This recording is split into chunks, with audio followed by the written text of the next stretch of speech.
오늘 우리 함께 나눌 말씀은 우리 사도행전 19장 말씀입니다. 사도행전 19장 1절부터 20절까지 말씀을 나눌 텐데요. 우리 찾으시면 자리에서 일어나셔서 한 절씩 교독하도록 하겠습니다.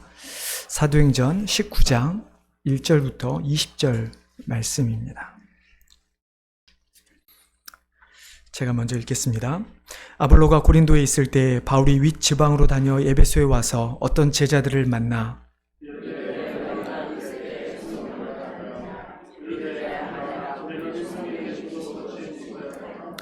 바울이 이르되 그러면 너희가 무슨 세례를 받았느냐? 대답하되 요한의 세례니라.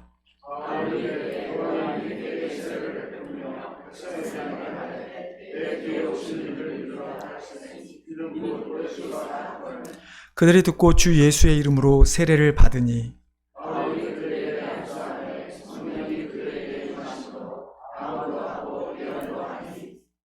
모두 12사람쯤 되니라.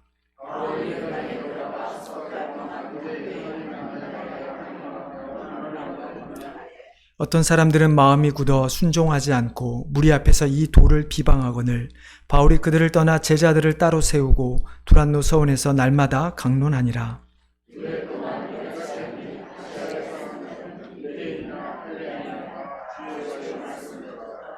하나님이 바울의 손으로 놀라운 능력을 행하게 하시니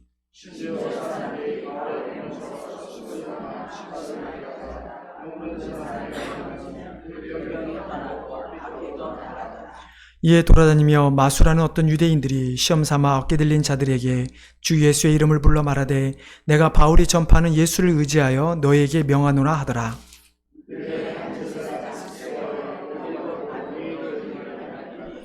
악귀가 대답하여 이르되 내가 예수도 알고 바울도 알거니와 너희는 누구냐 하며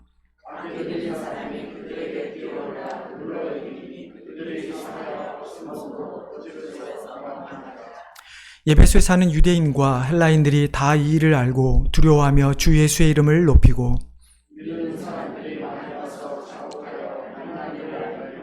또 마술을 행하던 많은 사람이 그 책을 모아가지고 와서 모든 사람 앞에서 불사르니 그 책값을 계산한 즉 은 5만이나 되더라.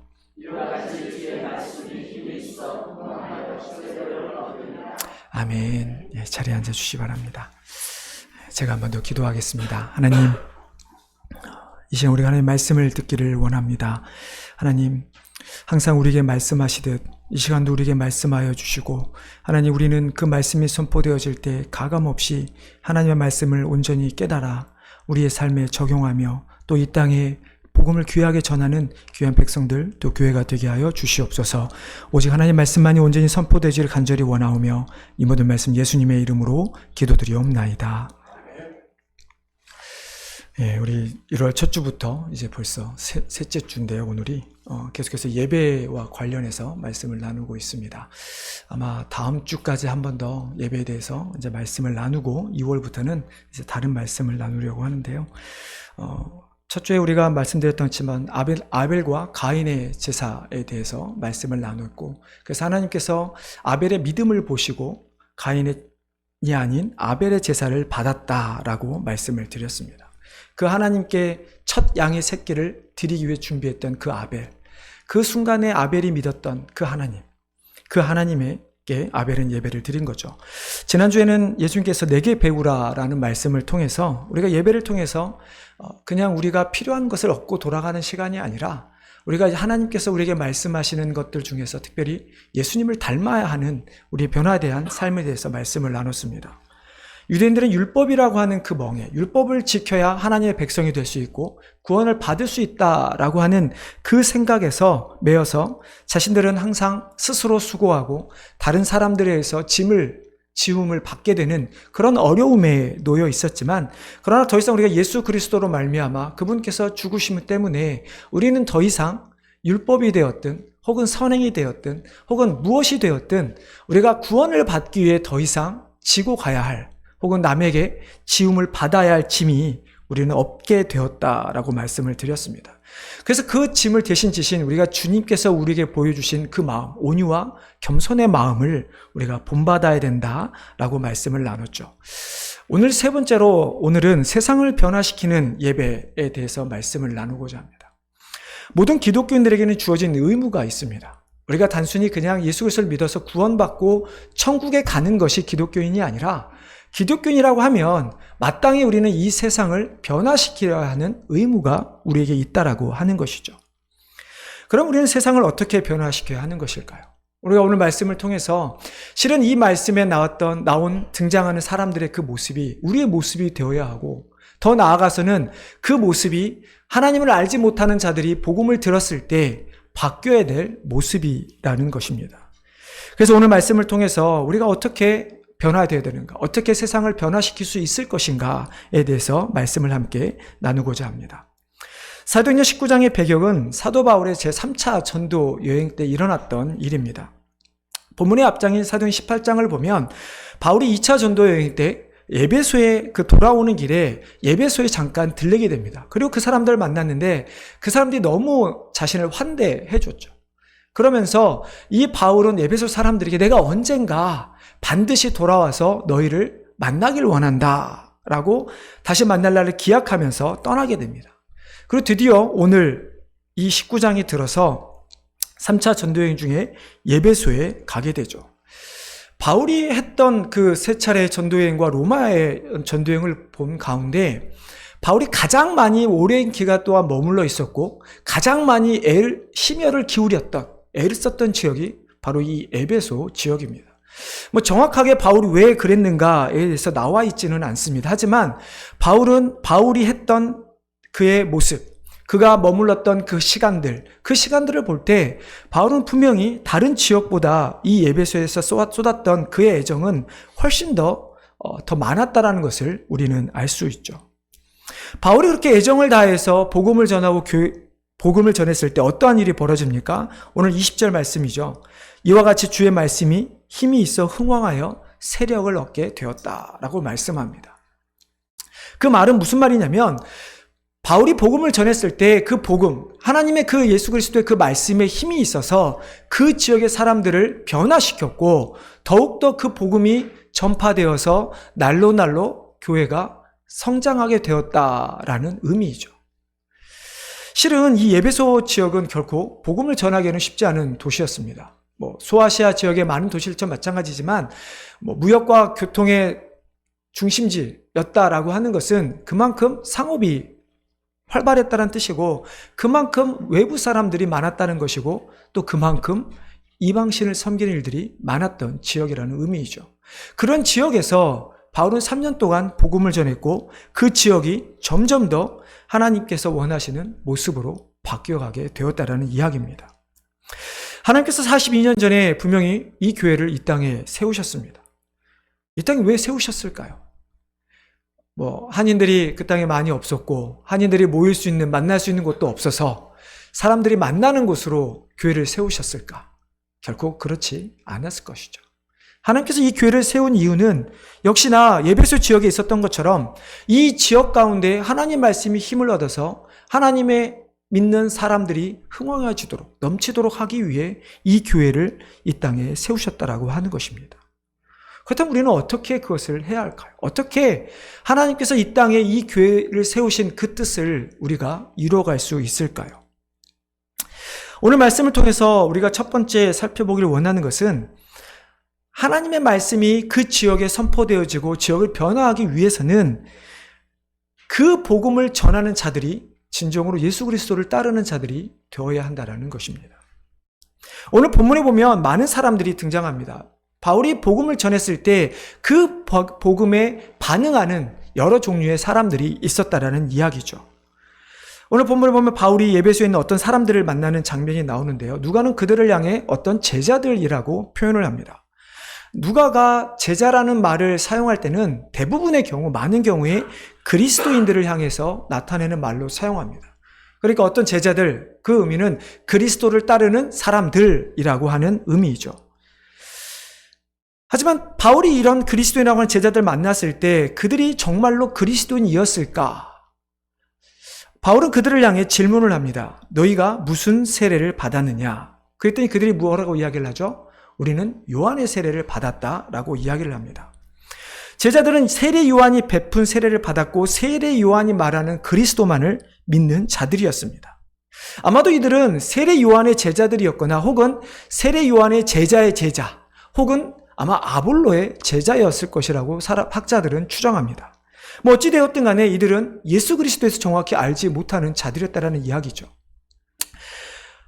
왜냐하면 아볼로만 하더라도 우리가 사도행전 18장 앞장에 보면 아볼로에 대해서 이렇게 이야기를 합니다. 알렉산드리아에서 난 아볼로라 하는 유대인이 예배소에 이르니 이 사람은 언변이 좋고 성경에 능통한 자라. 그가 일찍이 주의 도를 배워 열심으로 예수에 관한 것을 자세히 말하며 가르치니 요한의 세례만 알 따름이라. 이 아볼로라고 하는 사람은 언변이 좋았습니다. 그러니까 말을 잘하는 사람이었습니다. 그러니까 남을 설득을 잘했다라는 이야기죠. 이 사람이 성경에 능통했다라고 되어 있는데 당시에 이 신약 복음에 우리의 신약 성경에 기록된 성경이라고 할 때는 주로 구약의 성경을 의미합니다. 하지만 오늘 본문에 그가 주의 도를 알았다라는 표현도 있어서 단순히 성경만이 아니라 아마 세례 요한 혹은 아볼로 누구를 통해서든 그리스도에 대해서도 어느 정도 알고 있었던 것 같습니다. 하지만 세례 요한조차도 자신이 이미 그리스도가 예수님이 십자가에 죽으시기 전에 죽었기 때문에 실제적으로 예수님이 어떻게 죽으셨고 어떻게 부활하셨는지 그리고 그분이 우리에게 성령을 보내시는지 혹은 우리에게 어떤 사명을 주는지 정확히 세례 요한도 알지 못했다라고 하는 것이죠. 세례 요한조차도 구약에 예언된 그 메시아만 알고 있었다라는 이야기죠. 그러다 보니까 세례 요한의 제자들 혹은 그의 영향을 받은 사람들, 이 아볼로조차도 예수 그리스도가 정확히 누구신지 어떤 일을 했는지 알지 못했다는 이야기입니다. 그러다 보니까 오늘 본문에 나오는 이 제자들, 이 그리스도인이라고 하는 사람들조차도 예수님에 대해서 알지 못했다는 이야기입니다. 그래서 바울은 이 제자들에게 어떻게 얘기합니까? 너희가 아직 잘 모르는구나. 세례 요한이 뭐라고 했는지 기억하느냐 라면서 이야기를 하는 거죠. 내 뒤에 오시는 이를 믿으라 하였으니 이는 곧 예수라. 세례 요한이 한 그 말을 이야기하면서 너희가 믿어야 할 아는 사람이 바로 이 예수라 라고 하는 이야기를 하면서 예수의 이름으로 세례를 베풀게 됩니다. 즉 오늘 본문에 나오는 이 제자들은 마치 누가가 제자라고 기록하여서 그리스도인이라고 생각될지는 모르겠지만 후대의 학자들은 이들이 그리스도인이 아니었을 것이라 추정합니다. 즉 우리처럼 정말로 예수 그리스도가 누군지를 알고 그를 믿는 자들이 아니었을 거라고 이야기를 하죠. 왜냐하면 그들이 예수님을 안다고 하지만 예수님이 정확히 누군지 몰랐고 또 예수님을 믿는 방법조차도 그들은 정확히 몰랐기 때문이죠. 그들은 성경도 알지 못했고 그렇기 때문에 성령도 알지 못했고 예수 그리스도께서 베푸신 세례도 알지 못했습니다. 결국 그들은 예수님에 대한 지식은 있었지만 예수님을 믿는 믿음을 그들은 가지지 못했던 것이죠. 여러분 누구든지 성경을 통해서 예수님을 알 수 있습니다. 제가 몇 차례도 말씀했지만 이 세상에서 지금까지 내려온 동안에 베스트셀러 1번이 성경입니다. 그 말은 믿는 사람이 많이 사서 그럴 수도 있지만 믿지 않는 사람들도 얼마든지 성경을 보고 예수님에 대해서 알 수 있습니다. 하지만 예수님을 아는 것과 예수님을 믿는 것은 다른 이야기입니다. 아는 것과 믿는 것, 물론 믿음은 아는 것에서 출발한다고 말씀합니다. 하지만 성령님의 도우심이 없다면 우리는 성경을 지식적으로 알 수 있을지는 몰라도 우리가 그 성경을 깨달아서 예수님을 믿는 것은 불가능하다라는 이야기죠. 그래서 2절을 보면 바울이 제자들 향해 묻습니다. 너희가 성령을 받았느냐?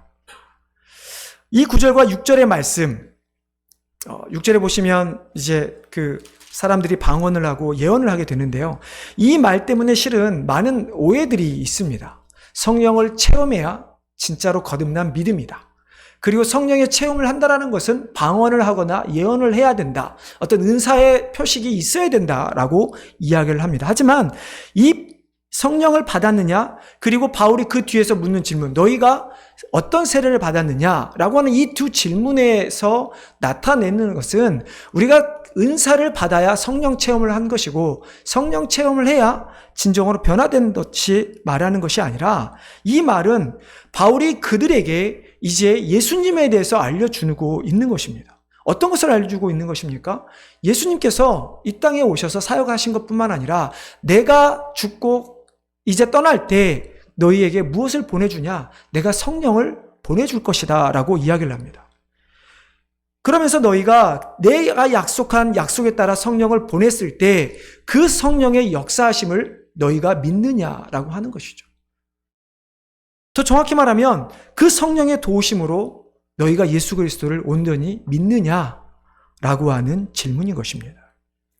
그렇기 때문에 세례 요한은 너희가 성령을 받았느냐라는 말과 그 이후에 세례를 연결시키면서 너희가 정말 성령을 통해서 예수 그리스도를 믿게 되었다면 너희의 지식이 아니라 너희의 경험이 아니라 성령으로 말미암아 믿게 되었다면 이제 그 성령의 도우심으로 예수 그리스도를 믿는 믿음의 외적 표정인 세례를 받으라는 말씀을 하고 있는 것입니다.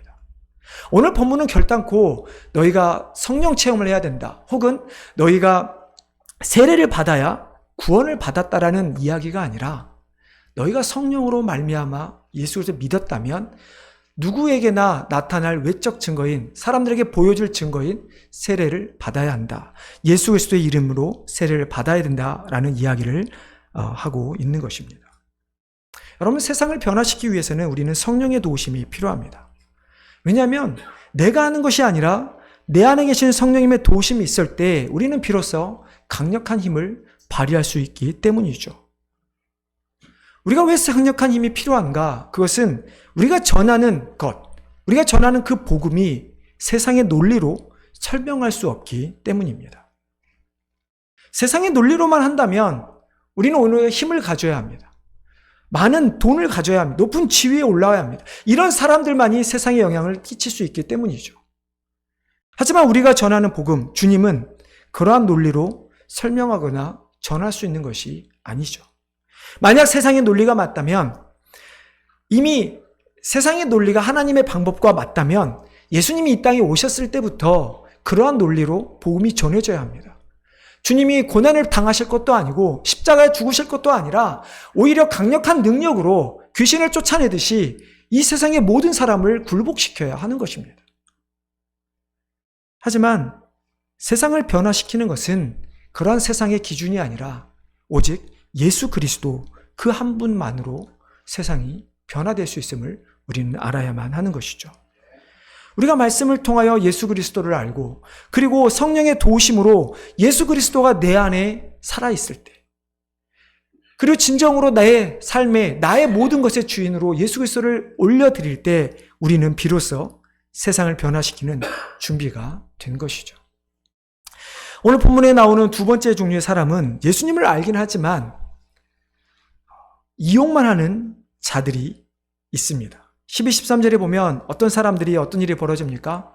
바울이 가지고 있었던 손수건, 앞치마를 가져다가 다른 사람에게 얹어서 병을 고치거나 악귀를 쫓아내는 일들을 행하게 됩니다. 참 여러분 대단하지 않습니까? 사람들이 보기에 바울은 정말 대단한 능력을 가진 사람이었습니다. 물론 오늘 본문에 보면 하나님께서 바울에게 능력을 주셔서 그런 일을 행하였지만 바울은 단순히 말로만 복음을 전한 것이 아니라 예수님처럼 능력을 행하며 복음을 전하는 그런 사람이었습니다. 그러다 보니까 어떤 사람들이 바울이 그 말하는 그 예수 그리스도가 능력이 있는가 시험을 하게 되는 거죠.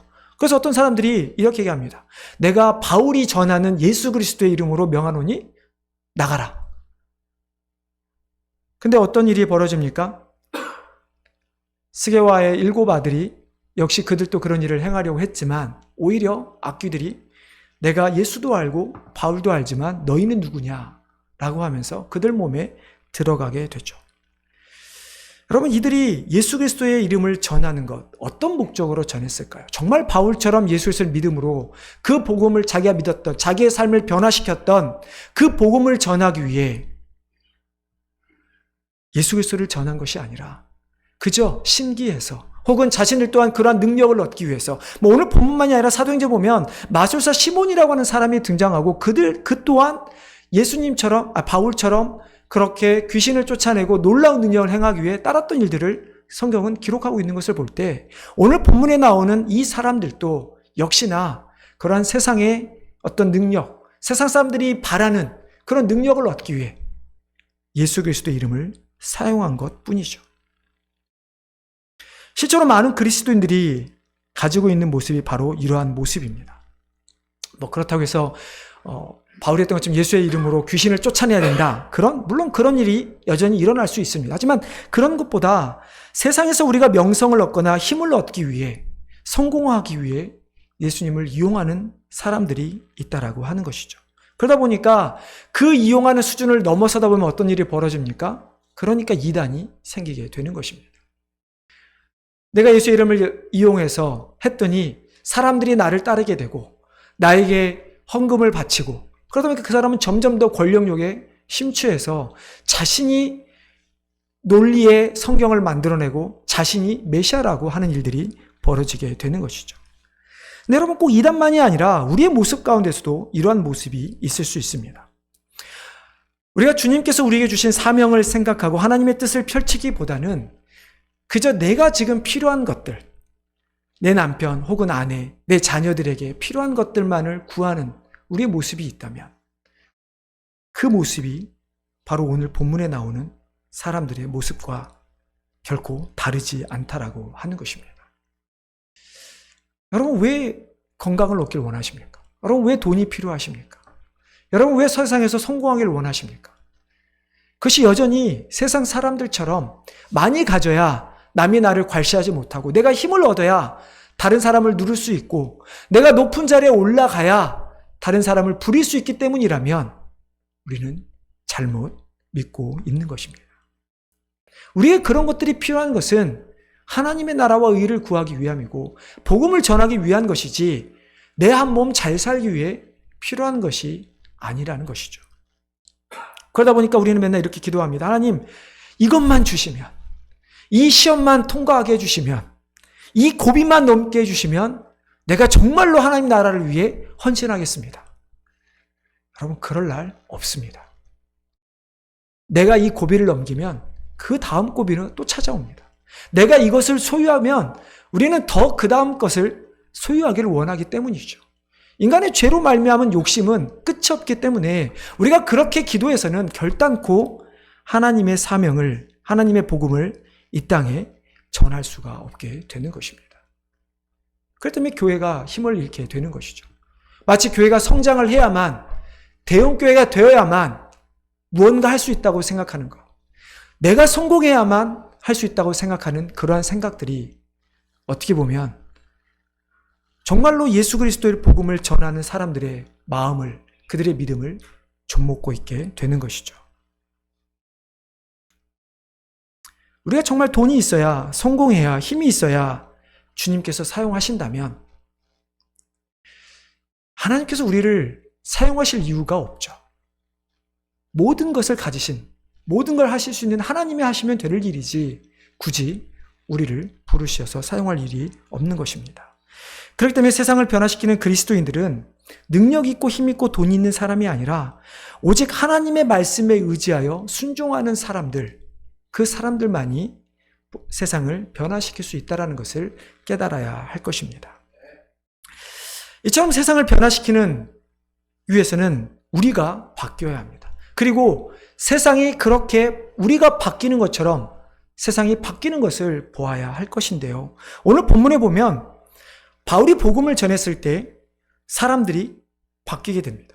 예수님을 믿게 되고 예수님을 높이게 되고 그리고 회개하고 그들 자신이 변하는 것을 오늘 본문에서 볼 수 있게 되는데요.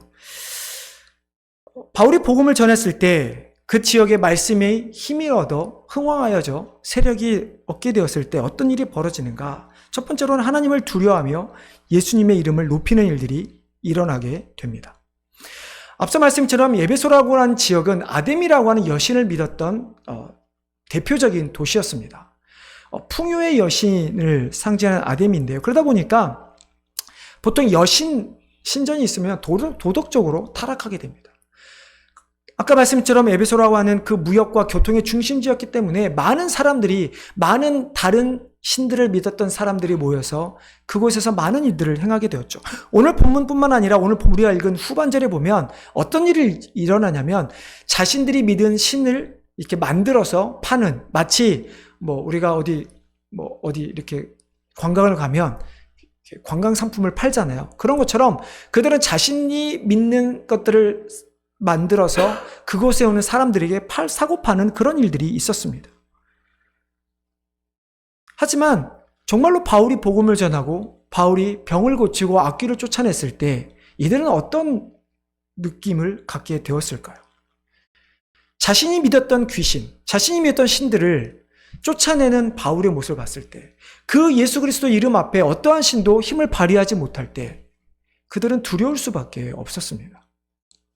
단순히 생계 위험이 아니라 자신이 믿었던 것들이 틀렸다라고 하는, 더욱이 예수님의 이름을 사칭해서 귀신을 쫓아냈던 사람들이 악귀가 들린 모습을 볼 때 어떻을까요? 그들은 당연히 두려움에 떨 수밖에 없었습니다. 하지만 그들이 믿었던, 그들이 아무 소용이 없던 그런 모든 것들을 내려놓고 이제 점점 더 하나님의 말씀에 빠져들게 될 때 그들은 어떻게 되죠? 하나님의 이름을, 예수의 이름을 높이게 됩니다. 자신들이 온전히 믿고 따랐던 그 많은 것들을 이제는 내려놓고 그들을 불태워버리고 이제 예수 그리스도만을 온전히 높이는 믿는 자들이 그 땅에 생겨나게 된 것이죠. 마찬가지로 이 땅에도 이미 믿는 우리가 있다면, 교회가 있다면 믿는 자들이 더 생겨나야 합니다. 아무리 저도 이 지역에 와서 많이 느낀 것은 참 새로운 사람이 없다라는 것을 느끼게 됩니다. 그렇다고 해서 그렇고 또 한국 사람이 많이 없다라는 것도 많이 느끼게 됩니다. 하지만 그렇다고 한국 사람이 없나요? 여기에 있는 한인들이 이 지역에 사는 전부인가요? 결국 그렇지 않죠. 여전히 학교에도 이 지역에도 예수님을 모르는 사람들이 많이 있습니다. 혹은 예수님을 알긴 알았지만 여러모로 상처를 받아 교회에 나가지 않는 많은 사람들이 있습니다. 우리는 그들에게 복음을 전해야 된 것이고, 그럴 때 그들이 조금씩 변화되어서 예수님을 높이는 일들이 일어나게 해야 하는 것이죠. 두 번째로 예수님을 높이게 되면 어떤 일이 벌어집니까? 회개하게 됩니다. 오늘 본문에 보면 믿는 자들이 그저 예수님의 이름만 높이는 것으로 끝나지 않습니다. 예수를 믿었다 그래서 우리가 이렇게 앉아서 예배한다 그래서 그것이 다가 아니라는 이야기죠.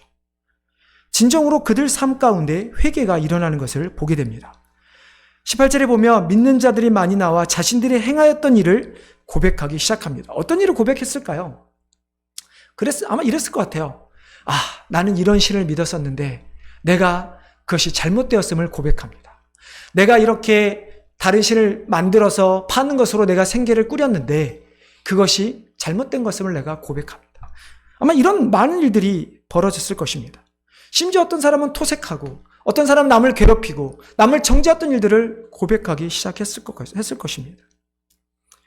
그들이 예수님을 알기 전에 자신이 가지고 있었던 추악하고 더러운 죄, 그 모든 것들을 그들은 고백하기 시작한 것이죠. 한국의 교회 역사 가운데 가장 큰 획을 그었던 사건을 하나 꼽으라고 한다면 아마 평양대붕 운동일 것입니다. 많은 그에 대한 이야기가 있지만 그 사건이 어떻게 발생하게 됩니까? 1907년에 평안도에 있는 장대교회에서 1월 2일부터 15일까지 사경회가, 우리말은 부흥회, 말씀 집회가 열리게 됩니다.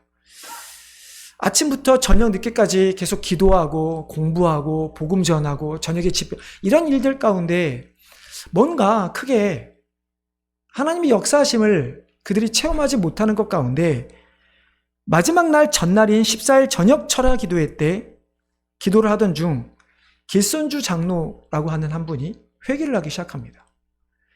세상을 떠난 친구가 임종전에 자신에게 재산을 정리해달라고 맡겼던 그 돈을 횡령했던 죄를 600명이 넘는 사람들 앞에서 고백하기 시작합니다. 그 하나의 작은 사건이지만 그로 인해서 그곳에 있었던 많은 사람들이 죄를 회개하기 시작합니다. 그것이 평양대붕 운동의 시작입니다.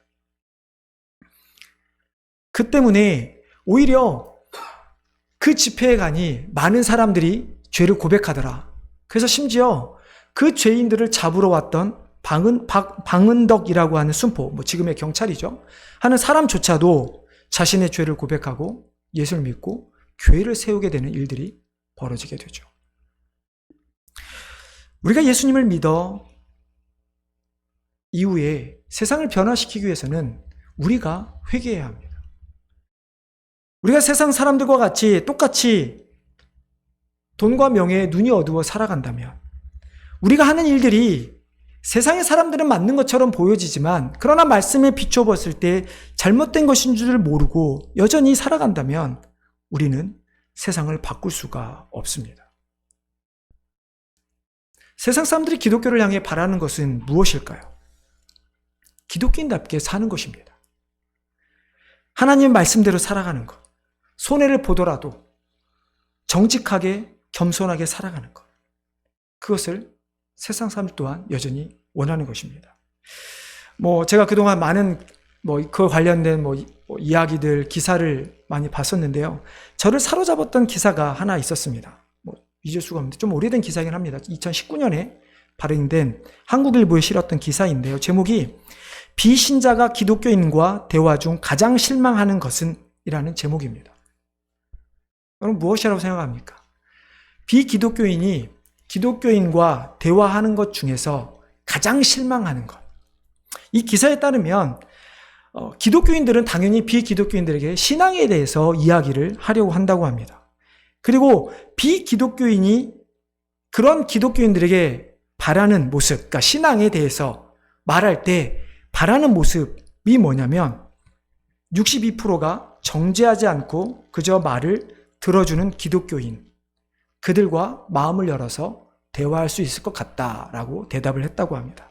하지만 실제로 이러한 경험을 한 비기독교인은 34%에 불과하다고 합니다. 또한 비기독교인 중에 53%가 기독교인은 다른 사람이 하나님을 영적으로 경험할 수 있도록 도와야 한다라고 이야기를 했다고 합니다. 그러나 실제로 기독교인들 중에서 비기독교인들에게 하나님을 만날 수 있도록 영적인 도움을 준 사람은 기껏해야 13%에 불과했다고 하는 것이죠. 세상 사람들이 우리에게 원하는 것은 역시나 하나님에 대해서 듣는 것입니다.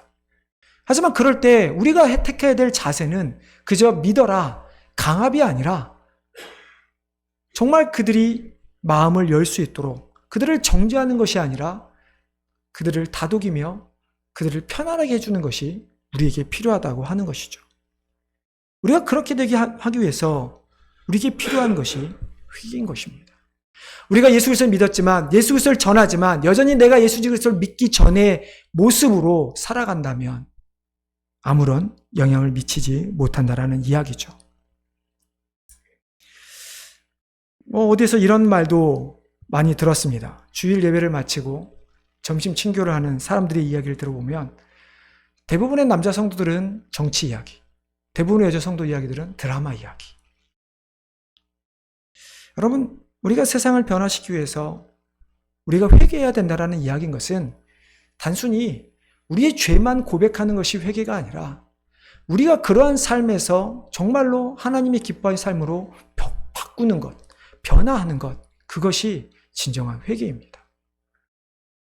아무리 내가 옳다 하더라도 남에게 정죄하는 것이 아니라 예수님께서 지난주의 말씀처럼 우리에게 보여주던 그 온유함과 겸손함을 나타내는 것, 그것이 우리가 세상을 변화시킬 수 있는 모습이자 우리가 가져야 될 모습인 것입니다. 이렇게 예수 그리스도의 이름을 높이고 회개를 하게 되면 정말로 세상을 변화시키는 일들이 벌어집니다. 여러분 19절을 한번 우리 같이 읽어보겠습니다. 19절입니다.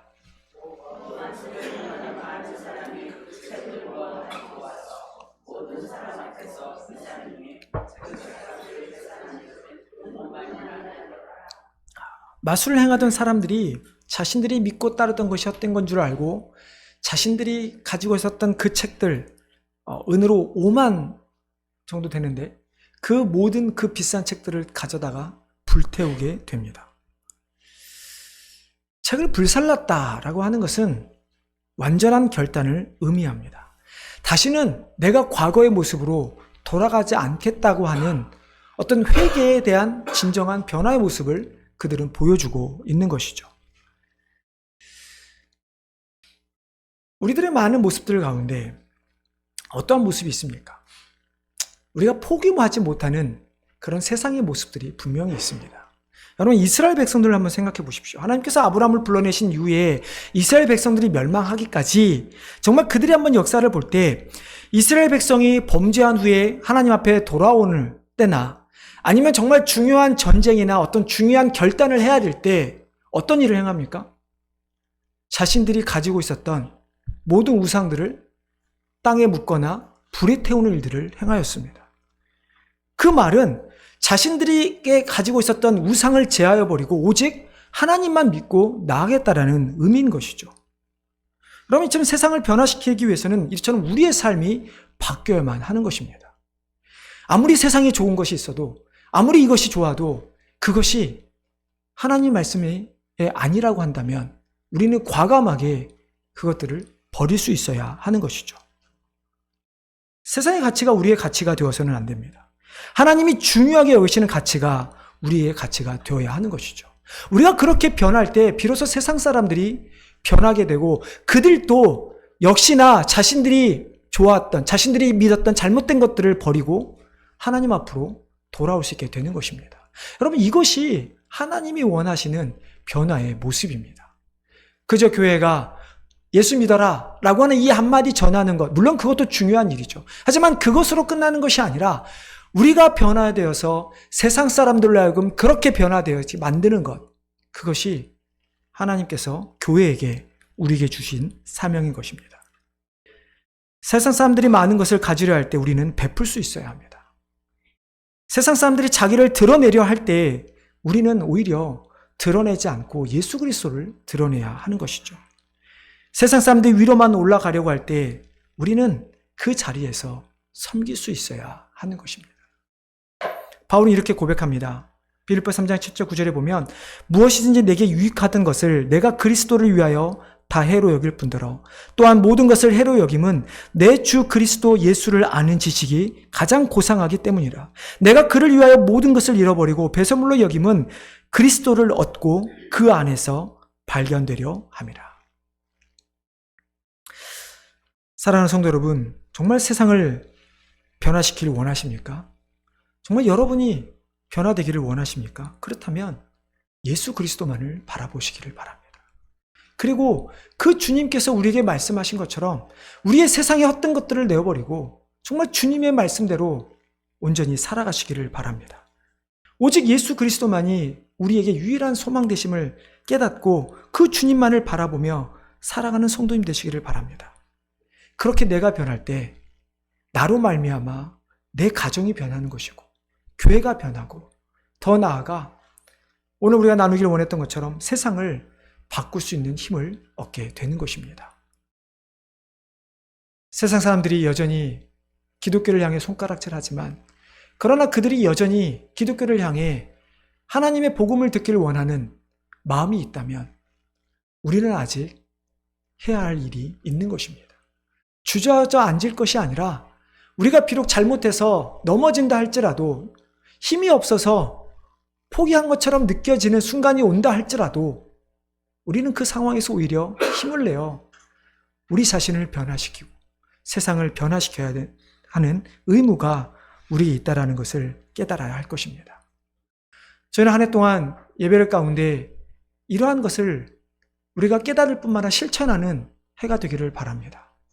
그저 예배에 여러분들 그냥 주일이 되었기 때문에 와서 앉아있는 것이 아니라 정말로 이 예배를 통해서 하나님이 원하시는 사람들로 변화되어서 세상을 바꾸는 사람들이 되기를 바랍니다.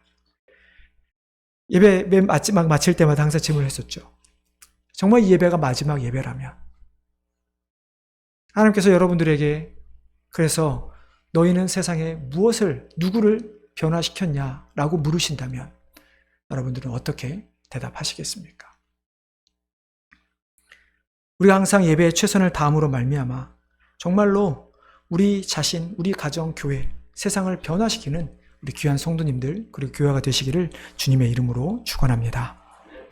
하나님, 참으로 바울이 에베소서에 말씀을 전했을 때 하나님 그 지역에 진정한 변화가 있었던 것처럼 하나님 우리가 먼저 진정한 변화된 사람이 되어서 우리를 통해 교회를 통해 이 지역을 변화시켜 나가기를 원합니다. 참으로 많은 아픔과 참으로 많은 깨어진 관계가 있는 이 지역을 향해, 아직도 하나님을 알지 못하는 수많은 사람들을 향해 우리가 나아가기를 간절히 원합니다. 그러기 위해서 참으로 우리가 먼저 깨어진 것들을 회복하고 주님 안에서 하나 되어 우리 안에 화평을 이루고 우리가 더 겸손히 주님을 드러내는 모습으로 가질 때, 그 모습이 온전히 세상 교회 밖에 있는 사람들에게 비춰짐을 통하여 그들도 예수님을 앞에 나오는 역사가 일어나게 하여 주시옵소서. 하나님, 이 지역에 정말 회개의 부흥이 일어나기를 원합니다. 이 땅 가운데 한국뿐만 아니라 미국뿐만 아니라 전 세계에 하나님을 찬양하며 하나님 앞에 나오는 일들이 일어나기를 원합니다. 하나님, 이를 위해 우리 한 사람 한 사람과 우리 교회를 사용하여 주시옵소서. 그러한 세상의 변화의 주축이 되기를 원하는 우리 모든 이들에게 하나님께서 능력을 또한 더하여 주시옵소서. 감사하며 예수님의 이름으로 기도하옵나이다.